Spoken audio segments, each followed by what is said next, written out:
Over the weekend, a particularly deadly strain of bird flu was confirmed in New South Wales for the very first time. This now takes the total of confirmed cases nationwide to 6. I'm Samantha Selinger-Morris, and you're listening to the Morning Edition from The Age and the Sydney Morning Herald. Today, science reporter Angus Dalton on how much of a risk we're dealing with now. It's July the 7th. Angus, welcome back to the podcast. Thanks for having me, Sam.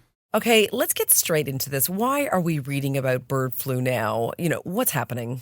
We're reading about bird flu because this really virulent, deadly form of the disease, which first arose in 2021, has finally made it to Australian shores. And until about 2 weeks ago, when we had the first confirmed case in Western Australia, Australia was actually the final continental holdout for this disease. And I think a lot of experts are surprised it hasn't arrived earlier, to be honest. But overseas, we have seen massive catastrophic levels of damage to wildlife populations, not just birds, but it's also gotten into marine mammals like seals, dolphins, and of course, in places like the US, they've also seen widespread devastation to their poultry industry as well, with upwards of, I think, 160 million chickens culled to do with this specific, very deadly strain of bird flu.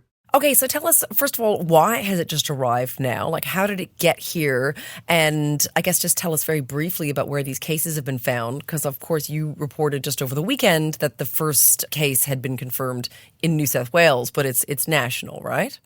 Yeah, there's two ways to answer that question. One is that the virus is getting here through migratory subantarctic birds that sort of cross from Antarctic waters over into waters off Australia. We're seeing the virus so far in species like skuas and also the giant petrel, which is a really big bird. It's got a wingspan of about 2 meters, so it can travel a really long distance. And the other key thing about these species is that they are scavengers, so they will often eat carcasses that they come across, and that's one key way that the virus can spread from a sick animal, which it might have killed, into a living animal that can then travel a very long distance and take the virus from somewhere like the subantarctic, where we know the virus has taken hold, to Australian waters. And the reason that we've sort of seen this pattern of the virus arriving in Western Australia first possibly is the fact that around Antarctica, there's what's called a flyway, which a lot of subantarctic birds follow. So this is a big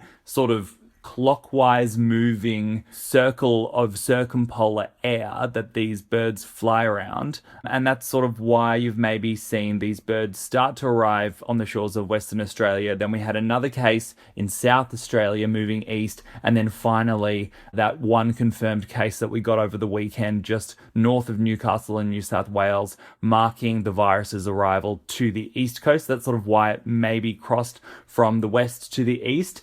The other really interesting thing going on is that there was an Antarctic bird expert who had just come back from Antarctica who told one of our reporters, Mike Foley, that there seems to be this sort of unprecedented phenomenon unfolding at the moment where we're seeing these marine heat waves in the Southern Ocean, and that's possibly moving populations of seabirds up and closer to the eastern seaboard of Australia. Normally these birds sort of hang out to sea sort of on the continental shelf, but when they get sick, a lot of them will try and roost on the surface of the ocean. They eventually get washed into shore, and that's when you get these sick, infected shorebirds collapsing on the shoreline. So we do seem to be seeing a lot more of these sort of giant petrels, skuas, and one of our photographers saw an albatross off Sydney over the weekend, and I've seen video of, whale watching tours posting these videos of giant petrels, which aren't unheard of in Australian waters, but there is a lot of anecdotal evidence, at least, that a lot of these subantarctic species are coming in closer to the Australian shoreline, which may be one of the drivers behind the virus's arrival. Okay, so tell us what's worrying experts now the most, because you mentioned that we had bird flu in Australia in 2021. You and I spoke on the podcast at the time, and at the time, if I'm understanding correctly, the most worrying aspect was that it was going to get into poultry farms and egg prices were going to go up and that sort of thing. So I guess maybe you can tell us the difference between that strain of bird flu and what we're seeing now and what is worrying experts the most. Definitely. The key difference about this strain is that it is a very keen spillover virus, which means that it loves to jump between different species. So, unlike the other strains of bird flu that might arrive in Australia when we become really concerned about the poultry industry and chicken farms in that instance, that's also obviously a concern for this virus. But what we've seen overseas is the broader catastrophe actually being in wildlife populations, like I said before, because for whatever reason, this virus is really good at jumping into things like we've seen in the US, like dairy cows, like cats, like dogs, like minks and other mammals, which is obviously a concern when you think about the possible human impact of this, because anytime it jumps into a mammal, it gives the virus an evolutionary chance to gain adaptations that can better infect mammals, which is also people, us. But that's the main issue. It can just jump really easily between different species. So it's not just limited to birds, like I guess a lot of other bird flu has been. For whatever reason, it can just spread between different species really easily, which makes it a lot more dangerous. Okay, well, let's get into this because I think this is sort of an underlying fear for, I imagine, many people who'd be listening, certainly including myself. So are humans now at risk of getting this? I would say the risk is definitely low. All of the public health authorities from Australia to the US have assured us that the risk is very low. And I mean, any kind of new emergence of a virus or a zoonosis is a numbers game. And we have certainly seen this virus circulate in huge numbers, as I said, in every other continent except Australia. And what we haven't seen is sustained transmission from person to person, which is what you'd really worry about in terms of, pandemic risk.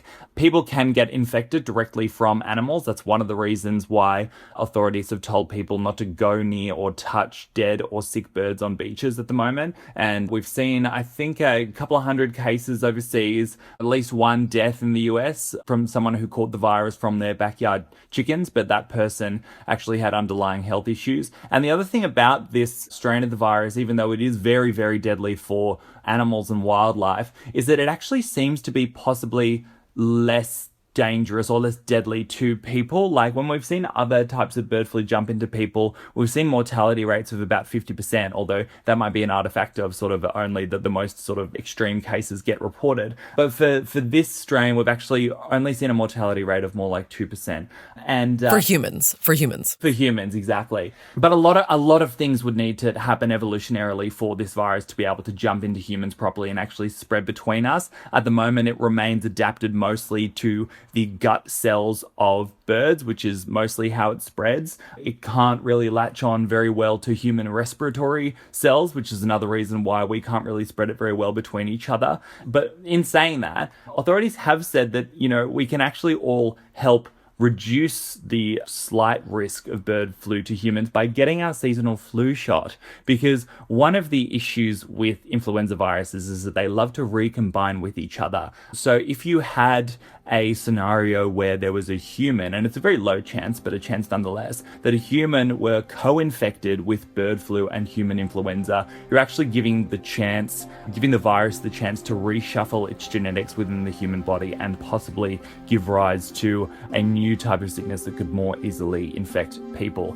Again, the risk is very low, but that can also happen in other animals, such as pigs. Pigs are another species that can catch bird flu and human flu at the same time. So they're another sort of petri dish or, reshuffling vessel that scientists are a little bit worried about. But overall, the risk to humans is very low. Like I said, this virus is everywhere, and there has been no sign that it is emerging in a big way in humans whatsoever.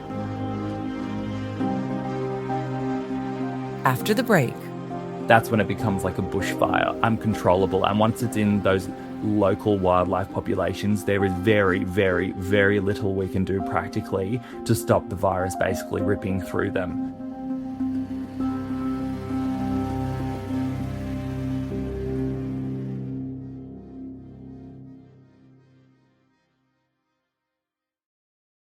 and I wanted to ask you about one other potential risk, I guess, with this latest strain of bird flu arriving here, because you wrote that biosecurity experts have likened the 6 seabirds arriving at Australian beaches to ember attacks.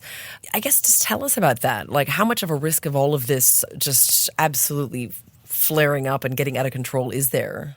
Well, this is the big question, Sam. Like, we're seeing, obviously, these little birds wash up on the Australian shore. Everyone is like a little spot fire, if you like, on the edge of Australia. Surveillors are racing to get there before scavengers do, although those birds spread the virus into local bird populations, because once that virus goes from a little single isolated incident like we've been seeing into the natural bird population, that's when it becomes like a bushfire, uncontrollable. And once it's in those local wildlife populations, there is very, very, very little we can do practically to stop the virus basically ripping through them. And to be honest, it's really, really difficult to see how a place like Australia, which has such a vast coastline, could possibly stop the virus from coming in permanently. All it would take is one bird washing up on an unpatrolled beach that isn't found before a scavenger pecks at it. That scavenger takes it into the local wildlife population, and then you've got a bushfire on your hands. It's kind of, it may not happen,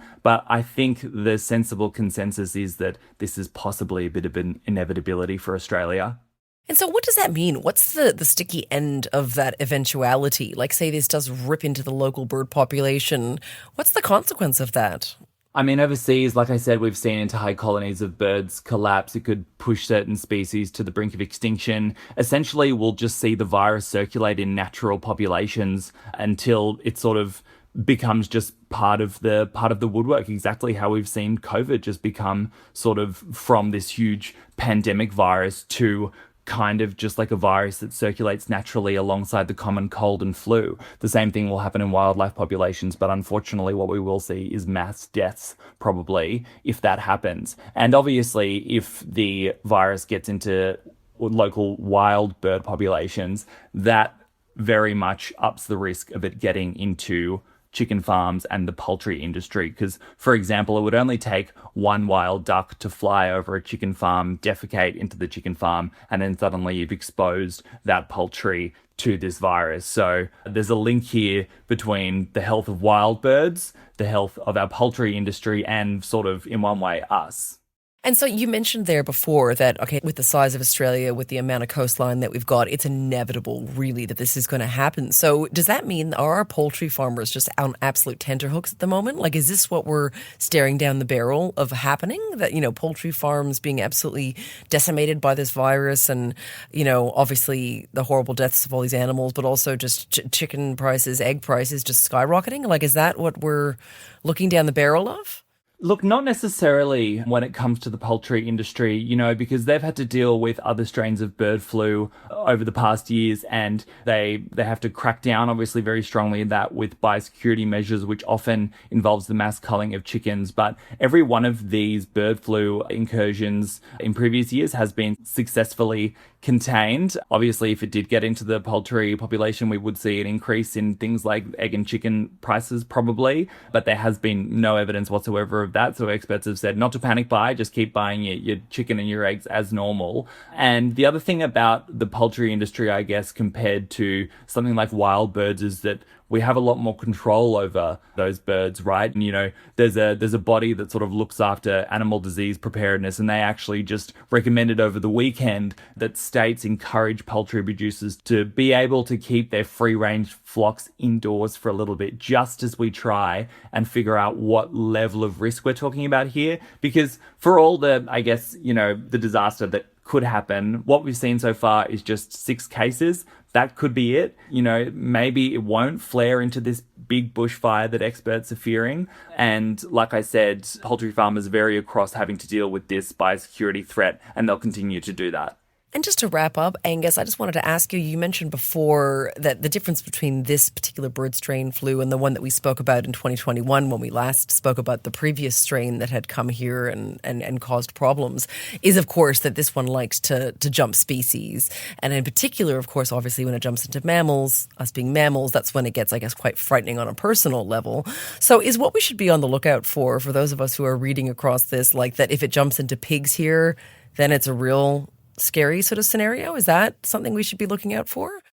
I mean, possibly. It's certainly a scenario that worries scientists. But again, like I said before, even though it's a possibility, this virus has been circulating widely in dairy cows in the US, for example, and we haven't seen the reemergence of a virus that's more dangerous to people. So just because I guess it's come to Australia, obviously, that does open the opportunities for it to infect different species, infect other livestock like pigs, and possibly recombine and reemerge as a worse virus. But in terms of the numbers game, there's far less people and pigs and livestock in Australia than there is in places like Asia and the US, where this virus has been circulating for a number of years, and we haven't seen disaster yet. So it is a concern and scientists are monitoring it, but the status at the moment is to be alert, not alarmed.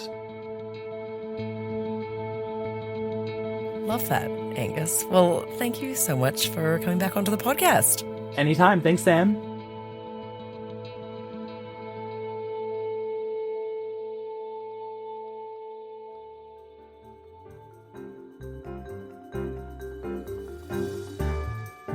In other news today, record numbers of Australians are making the switch to electric cars, as new data proves modern batteries last far longer than early adopters were warned.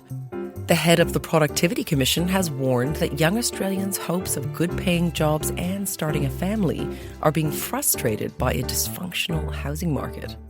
And with 7 billion eggs consumed in Australia every year, we break down the packaging codes on cartons so you know exactly what you're buying and eating. You can read more at theage.com.au or smh.com.au. Today's episode was produced by Josh Towers. Our executive producer is Tammy Mills, and our podcasts are overseen by Lisa Muxworthy and Tom McKendrick. If you like our show, follow The Morning Edition and leave a review for us on Apple or Spotify. Thanks for listening.